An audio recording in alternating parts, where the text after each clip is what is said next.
for the easy transition bucket. Heat with a 16-8 start to this game. Later, they're up 9 here. Jimmy, a bucket. 19 first-half points, and he was just getting started. Second quarter we go. Anthony Davis, 0 shot attempts, 4 turnovers, and 2 fouls in the first quarter. That is not one of the best players in the NBA. But that right there knocks down a 3 in the corner, his first bucket. And then off the alley-oop from Rondo, starting to find a little rhythm here for AD. Got a Olynyk in front of him, called for the charge. 5 points, 5 turnovers, 3 fouls in the first half, and the Heat had a 4-point advantage. Let's go to the third quarter. Heat up 9. Tyler Hero. 66-54 advantage for Miami. Lakers in transition. LeBron on the miss. AD gets it. He's stripped. How about that outlet from Crowder to Hero? Oh, did he go lefty reverse? Yes, he did. Heat on a 10-0 run to start the third quarter. And then here, Jimmy buckets. From the block to the free throw line. Are you serious with that move? Let's go to the fourth. LeBron trying to lead a charge. Give him that and 1. That cut it to 2 after the foul shot. Then here LeBron to the corner. Morris knocks it down. It's a tie game. Then Rondo driving a layup. Lakers take a 2-point lead.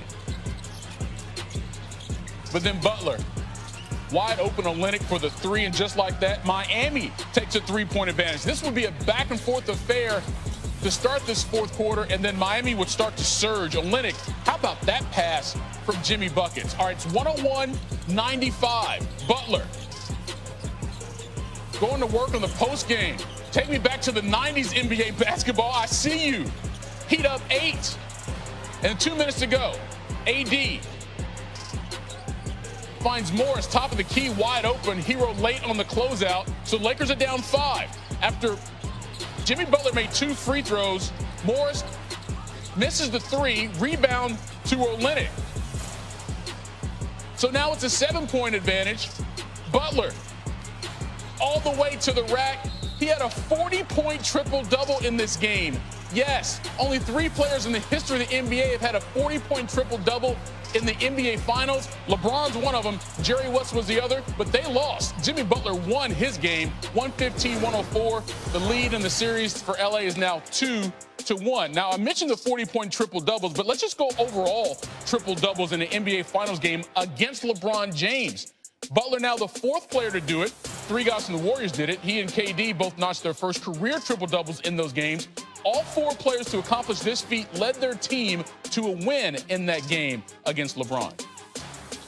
We've got news conferences on the way. We're going to hear from all the stars following Game 3. Miami keeping its season alive, but we're joined by our star, Tim Legler, here. I mean, Legs, I'm going through the box score here. 13 assists, 11 rebounds, but 40 points jumps out, and 14 of 20 from the field. What stood out to you about Jimmy Butler, the way he got his baskets?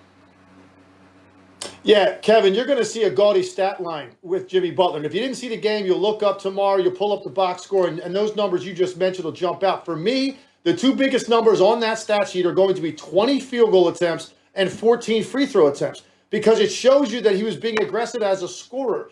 People were asking me before the game, what can the Heat do? They don't have Bam, they don't have Dragic to make this a series. I said it's very simple. Jimmy Butler needs to go for 35 because he has the capability to do it, and he has to turn off that switch sometimes in the first half and think like a scorer. And I thought he did a great job of that, and it sets up his passing later in the game when he plays that way. I thought his mentality in the first half, taking the ball coast to coast, getting to the rim, taking the ball coast to coast for his pull-up mid-range. He was looking to get into the paint and then finish off the plays with a basket, or at least with a shot attempt.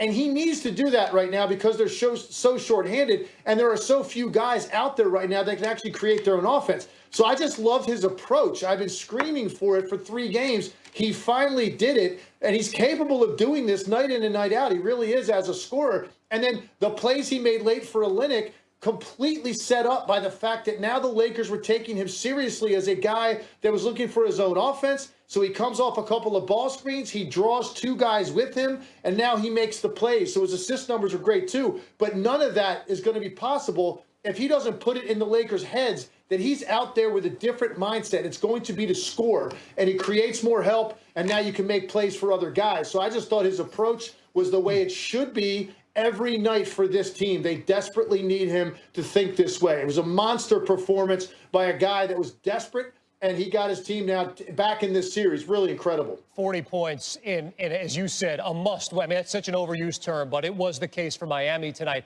Legs, how about the mentality to be able to shift, right? I mean, you go from being the scorer that this team needs you to be, to changing up the mindset, to being so unselfish, to be the facilitator when you know you have to score for your team. What does that tell you about Jimmy Butler, the player? Yeah, Jimmy's been one of these guys that, he likes to get to the party when the party needs him, right? And sometimes when you get to the party late, I always say everybody left. So he got to the party early in this one, and he got going aggressively, and now you're going to force different defensive reactions, and you're going to force miscommunications. And here's a great example. You're coming off this high ball screen. KCP and AD are both so concerned about Butler because the way he's been playing and how aggressive he's looking for his own shot. That's how you force mistakes. Now two guys jump out, Olynyk with a really nice read and Butler with the great find. And on that first one with the three-pointers, the same thing. He turns the corner. LeBron is tracking him, but now AD has to react to that at the rim because he has been so good at finishing in this particular game. And instead, he understands Olynyk's going to then replace him at the top. He does a nice jump pass in the air, finds him for a three. I picked out those two plays because that was a key stretch. When the Lakers had cut it to a possession, they actually took the lead at one point, and that was during that stretch in response to that. And again, set up by his mindset tonight. And I just think this is the way he needs to play. He needs to let his team know he is going to be there. And if it means you get 15, 20 in the first half, that's what it's going to take right now, particularly without Dragic and Bam Adebayo, two key guys that create a lot of offense for you. He's the one guy out there that can play like this, Kevin, for that team, and he needs to make it all possible for those role players, and he really did it tonight. Put him on his back. 40, 13, and 11 in an NBA Finals game. The Heat had to win, and they get that win tonight. A signature game for Jimmy Butler, who spoke with our Rachel Nichols following the Game 3 win. Jimmy, you guys were severely undermanned coming into this game, playing a team with two of the top 5 players in the NBA, and yet you told me before tip-off, I think we have figured something out. How were you able to do this tonight? We rebounded. That's going to be the key going forward. We got to keep those guys off the boards, limit their second chance points. We got back pretty well. You had a 40-point triple-double tonight in an NBA Finals game. That is the best game of your career so far. What was your mindset throughout every minute? Win. I don't care about a triple. I don't care about none of that. I really don't. I want to win. We did that. I'm happy with the outcome. How have you guys reset this series now that it's 2-1? I think we realized that we belong, that they can't be beat as long as we do what we're supposed to do. But coming the next game, I know they're going to be so much better, and we got to be able to match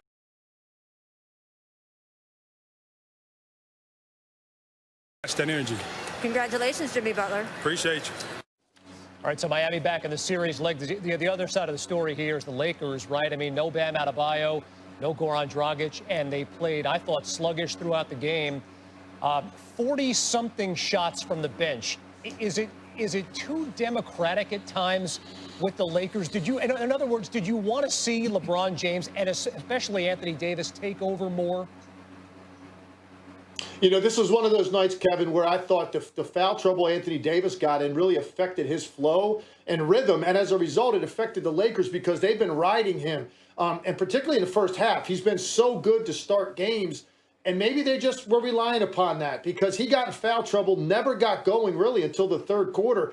And by that time, the Heat had found a rhythm. So I think that affected their offense tonight more than anything else. But I agree, they weren't as desperate. You can't manufacture desperation.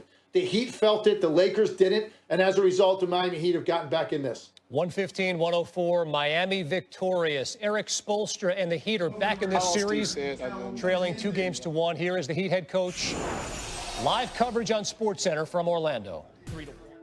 3-1.